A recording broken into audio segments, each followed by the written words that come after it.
अस्सलाम वालेकुम। अब हम थोरेक्स स्टार्ट करने लगे हैं। इसमें हम लोग देखेंगे सबसे पहले तो आपको ये पता होना चाहिए कि जो हार्ट है उसका राइट बॉर्डर कौन बनाता है और उसका एंटीरियर बॉर्डर कौन बनाता है, ठीक है? तो उसके लिए हम ये एक तस्वीर है, इसको देखें अगर आप, तो इसमें आपको आइडिया हो जाएगा कि ये देखें। इ तो इसमें आप देखें रिब्स वगैरह उतारी हुई हैं, पेरिकार्डियम उतारी हुई है, तो ये जो है ना राइट बॉर्डर जो है, राइट बॉर्डर है हार्ट का, इस पे आपको देखो तो आपको राइट एट्रियम नज़र आ रहा है, ये राइट एट्रियम है और सुपीरियर वेना कैवा नज़र आ रही है। तो एमसीक्यू आता है कि राइट बॉर्डर हार्ट का कौन बनाता है? सही है, तो आएगा राइट एट्रियम। और बाज़ वक़्त कहते हैं कि एक्स-रे पे राइट बॉर्डर हार्ट का कौन बनाता है? तो उसमें आता है सुपीरियर वेना कैवा और राइट एट्रियम। सही है। अच्छा, एक सवाल ये आता है कि एंटीरियर बॉर्डर कौन बनाता है? ना एंटीरियर सरफेस कौन बनाता है हार्ट की? तो वो अपने पास आ जाएगा ये वाला राइट वेंट्रिकल, ये राइट वेंट्रिकल। सही है। और या यूँ पूछता है कि सब कोस्टल सरफेस पे कौन-सा सरफेस आ रही होती है, कौन-सा वेंट्रिकल? तो राइट वेंट्रिकल आ रहा होता है। सही है, ये कुछ एमसीक्यूज़ हो गए। इसके आगे मैं बाकी हम लोग ना देखें अगर आप, तो हमारे पास ये जो अपने पास रिकरेंट लेरेंजियल नर्व आ रही होती है लेफ्ट साइड की, ये हमें पता है कि ये आर्च ऑफ एओर्टा के गिर्द घूम के जाती है, जबकि जो राइट रिकरेंट लेरेंजियल नर्व है ये इधर से अपने पास सब क्लेवियन आर्टरी के गिर्द घूम के जाती है ना। तो ये बात आपने याद रखनी है कि left recurrent laryngeal nerve arch of aorta के गिर्द घूम के जाती है और राइट रिकरेंट कहाँ से घूम के जाती है? राइट सब क्लेवियन आर्टरी के साथ। ये बात आपने याद रखनी है। और इसमें हमने देखना है, अच्छा मैं आपको एक बात बताऊँ, इसमें ना हम लोग ने असल में करने हैं कंटेंट्स, अपना रिलेशंस देखने हैं इसके ब्रोंकाई के दोनों, मेन ब्रोंकाई के, ये ट्रैकिया है और ये भी प्राइमरी ब्रोंकाई है, दोनों इनके हमने रिलेशन देखने हैं। इसके अगर आप देखें तो इसके ना जो लेफ्ट वाला है इसके ऊपर से घूम रही होती है आर्च ऑफ एओर्टा। सही है, लेफ्ट वाले के ऊपर से, और राइट वाले के ऊपर से घूम रही होती है ए ज़ाइगस वेन। अगर आप इस साइड से देखें, ये अपने पास आ रही है राइट ब्रोंकस और इसके ऊपर से किस तरह घूम के ए ज़ाइगस वेन जाके सुपीरियर वेना केवा में ड्रेन कर रही होती है। तो ये बात आपने याद रखनी है कि सुपीरियरली क्या पर है, राइट के सुपीरियरली ए ज़ाइगस वेन है और लेफ्ट के सुपीरियरली क्या है, ये आर्च ऑफ एओर्टा। ये बात आपने याद रख ली एक। अच्छा, ये हो गया इसके कि सुपीरियरली क्या है। पीछे अगर आप देखें तो पीछे हमें आप देखो तो जो वेगस नर्व है ना, ये ऊपर से आ रही थी वेगस नर्व, और इसने ना ये रिकरेंट लारिंजियल दे दी। इसी तरह यहाँ से वेगस आ रही थी और ये ना इसोफेगस के साथ-साथ जाएगी वेगस। क्यों? उसने वेगस का काम ही है, उसने इसोफेगस को सप्लाई करना है, उसने स्टमक को सप्लाई करना है, इंटेस्टाइन्स को सप्लाई करना है, तो उसने उसने ना इसोफेगस के साथ ही रन करना है। तो इसोफेगस, आपने ये वाली बात याद रखें कि जो जो है ना एओर्टा, ये सबसे पीछे एओर्टा पड़ी है। सबसे पीछे क्या पड़ी है? एओर्टा। वर्टिब्रे के बिल्कुल साथ एओर्टा पड़ी है। उससे आगे आगे इसोफेगस, सही है? और उससे आगे आएगा हार्ट। तो ये बात आपने याद रखनी है। जो जो जो ये अपने पास से ट्रैकिया ब्रोंका, ये अपने पास इसोफेगस और हार्ट के दरमियान में करके आ रहे हैं। तो अगर आपको मैं समझाना चाहूँ तो देखें, इसोफेगस के साथ कौन सी नर्व्स रन कर रही है? ये वेगस नर्व, राइट और लेफ्ट वेगस नर्व। तो ये दोनों नर्व्स इन ब्रोंकस के, प्राइमरी ब्रोंकस के पीछे पड़ी है। सही है। और जो हार्ट है, हार्ट के साथ कौन सी नर्व रन कर रही है? अगर हम हार्ट को देखें, ये पेरिकार्डियम के अंदर हार्ट है, तो ये कौन सी होती है? फ्रेनिक नर्व्स होती है ना, जो नीचे जाके इधर सप्लाई करती है डायफ्राम को। तो जो फ्रेनिक नर्व्स हैं, ये किसके साथ रन कर रही है? हार्ट के लॉन्ग रन कर रही है। और इसीलिए आपने याद रखना है कि फ्रेनिक नर्व्स जो है ये मेन ब्रोंकस के एंटीरियरली पड़ी है। ये बात आपने याद कर ली। और मजीद मैं आपको बताऊं तो ये देखें, ये वैसे पॉइंट उसने लिखा हुआ है लेकिन एमसीक्यूज में नहीं आया, तो आप ऐसे देख लो कि जो अपने पास है ना, ये अपने पास पल्मोनरी ट्रंक है, ये वाली पल्मोनरी ट्रंक है और ये ब्रोंकस है। आपको नजर आ रहा है कि पल्मोनरी ट्रंक ब्रोंकस के आगे पड़ी है। सही है। और मतलब वो मेक सेंस के हार्ट जब आगे पड़ा है तो हार्ट में से निकल रही है ना पल्मोनरी, मैंने कहा था हार्ट आगे पड़ा है, हार्ट में से निकल रही है पल्मोनरी ट्रंक, तो वो आगे पड़ी है ब्रोंकस के। एक बात ये, दूसरी बात ऐसे जो बुक में उसने लिखी है वो ये लिखी है कि जो अपने पास राइट वाला है ना, राइट ब्रोंकस है, वो पल्मोनरी ट्रंक के पीछे पर है, मतलब पल्मोनरी ट्रंक एंटीरियर है राइट ब्रोंकस के और सुपीरियर है लेफ्ट ब्रोंकस के। अब ये बात अजीब सी है, याद करना मुश्किल लगता है, लेकिन देखें असल में यूं है कि ये जो है ना पल्मोनरी ट्रंक, ये थी ऊपर ही, दोनों की सुपीरियर थी, राइट ब्रोंकस के भी और लेफ्ट ब्रोंकस के भी। लेकिन हुआ ये कि जो राइट हार्ट है ना थोड़ा-सा एलिवेटेड होता है। अगर आप तस्वीर में देखें ना तो आपको अंदाज़ा होगा कि राइट लंग थोड़ा-सा एलिवेटेड होता है और उसकी वजह ये होती है कि डायफ्राम हेमी डायफ्राम ऊँचा होता है और लिवर की वजह से, यहाँ लिवर होता है ना नीचे, तो इसकी वजह से अगर आप देखो तो ये जब ऊपर आ जाएगा, जब ये देखो ये थी दोनों के ऊपर, दोनों के सुपीरियर थी, लेकिन जब ये राइट साइड ऊपर आ जाएगी तो एज़ अ रिज़ल्ट ये पीछे चली जाएगी इसके ब्रोंकस के पल्मोनरी ट्रंक के, सही है? तो जो राइट ब्रोंकस है वो पल्मोनरी ट्रंक के पीछे पीछे आ गया और जो लेफ्ट है वो इसके नीचे आ गया।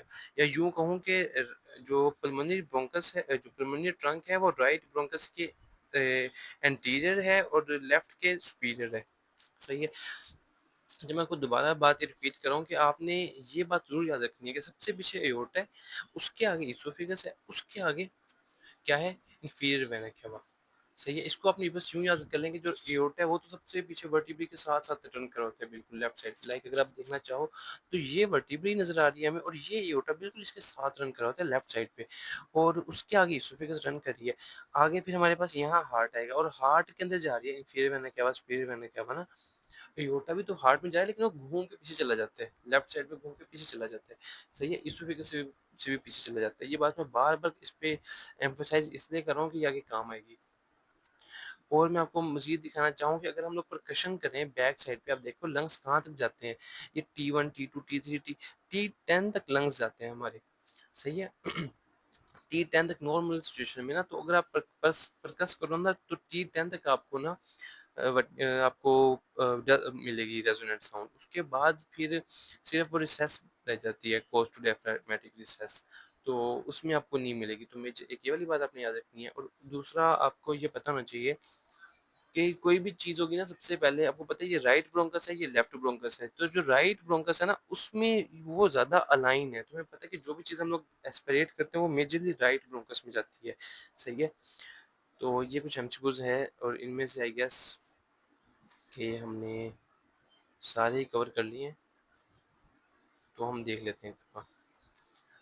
आप देखें कि स्टर्नोकोस्टल सरफेस जो है, जो स्टर्नोकोस्टल सरफेस है, सामने वाली स्टर्नम और कोस्टल सरफेस जो है, उसके पीछे क्या हार्ट की कौन-सा एरिया बनाता है? राइट वेंट्रिकल बनाता है, सही है?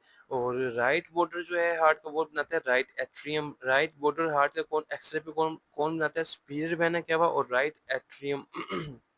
एंटीरियर सरफेस कौन बनाता है? Right ventricle. सब कोस्टल सरफेस कौन बनाता है? Right ventricle. ये हो गया। आगे चलते हैं। Structure arches over root of left lung. Left lung की जो रूट मतलब ब्रोंकस, लेफ्ट लंग के रूट के ऊपर कौन आर्च करता है? एओर्टा। राइट के ऊपर कौन करता है? एजाइगस। सही है।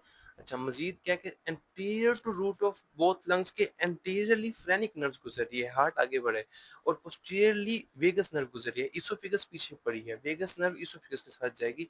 ये बात भी अपने याद रखनी है, ये भी आगे काम आएगी आपके। फिर मजीद आ गया क्योंकि जो पल्मोनरी ट्रंक है वो है जो राइट पल्मोनरी ट्रंक जो है ना राइट वाला वो एंटीरियर है ब्रोंकस के और लेफ्ट वाला सुपीरियर है। रीजन मैंने आपको बता दी। ये अब यहाँ से स्टार्ट करते हैं।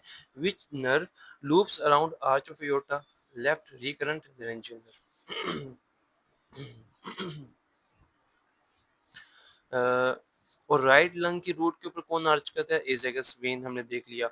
अगर कोई बच्चा इनहेल करेगा कोई कोइन तो वो राइट लोअर, वो अच्छा कहाँ जाता है? वो राइट ब्रोंकस में तो जाता है लेकिन राइट राइट लोअर लोब में जाता है, सही है?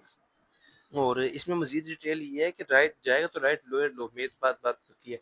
लेकिन अगर बैठा होगा ना तो उसके लोअर एंड पे जाएगा, बेस पे जाएगा, राइट लोअर लोब की बेस पे जाएगा और अगर लेटा होगा ना स्पाइन पोजीशन में होगा तो उसकी राइट लोअर लोब की अपेक्स पे जाएगा, जाएगा राइट लोअर लोब में, सही है? अच्छा, इनहेल कर ले तो राइट लोअर ब्रोंकस में जाएगा, ठीक है? और एक सर्जन है उसने ब्रोंकोस्कोपी की तो फर्स्ट पार्ट उसको कौन-सा नज़र आएगा? राइट अपर लोब ब्रोंकस नज़र आएगा ना, ये तो बात सिंपल सी है कि मतलब हाल तो कोई भी चीज़ है वो जाएगी तो इधर ही अपने पास राइट लोअर में ही जाएगी, लेकिन अगर बंदा ब्रोंकोस्कोपी करेगा तो यहाँ उसको करीना के इधर अगर जाएगा राइट साइड पे तो उसको सबसे पहले ये अपर लोब का ब्रोंकस नज़र आएगा, फिर मिडल का नज़र आएगा, फिर इंफीरियर का नज़र आएगा। ये तो सिंपल सी बात थी। अच्छा, राइट अपर लोब का ना, अच्छा, फॉरेन बॉडी कहाँ जाती है? राइट लंग के लोअर लोब में जाती है। और एक एस्पिरेशन निमोनिया तो कहाँ जाएगा? राइट एपिकल लोब में जाएगा। नहीं सॉरी, ये है कि एक बंदा है उसने ना एस्पिरेशन किया निमोनिया, और अब क्या कहते हैं डलनेस ऑन परकशन है in area medial to the medial border of scapula on elevation of arm. जब आप एलिवेशन करते हो ना आर्म की, तो जो स्कैपुल है ना वो ऐसे साइड पे हट जाती है उसकी एलिवेशन से। तो अगर आप उसके मीडियल बॉर्डर को फॉलो करो, वहां पर क्रस करो, तो आप एक्चुअली एपिकल एरिया पर क्रस कर रहे होते हो उसका, अपना क्या कहते हैं लंग्स का एपिकल लोब पर क्रस कर रहे होते हो। तो राइट एपिकल लोब यहाँ ये पूछा है उसने। अच्छा, अगर पेशेंट स्पाइन पोजीशन में होगा तो एपिकल सेगमेंट में जाएगा लोअर लोब के, और अगर वही लेटा होगा अपने बैठा होगा तो वो जाएगा लोअर सेगमेंट में, लोअर लोअर लोब के। सही है। और अगर कहते हैं कि परकशन करें पोस्टीरियर एस्पेक्ट पे स्कैपुलर लाइन के अलोंग, तो हमें रेजोनेंट कहाँ तक मिलेगा? 10th रिब तक मिलेगा। ये मैंने आपको दिखा दिया कि लंग्स वहां तक होते हैं। अगर अच्छा, अगर इनहेल बॉडी अपना फॉरेन बॉडी इनहेल किया तो राइट ब्रोंकस राइट लोअर में जाएगा। और वो कहता है कि एक 3 साल का बच्चा था, उसने ऐसे कोई चीज इनहेल कर ली, अब वो लेकिन लेफ्ट लोअर में चली गई, तो उसकी क्या वजह है? उसकी वजह साइटस इनवर्सस।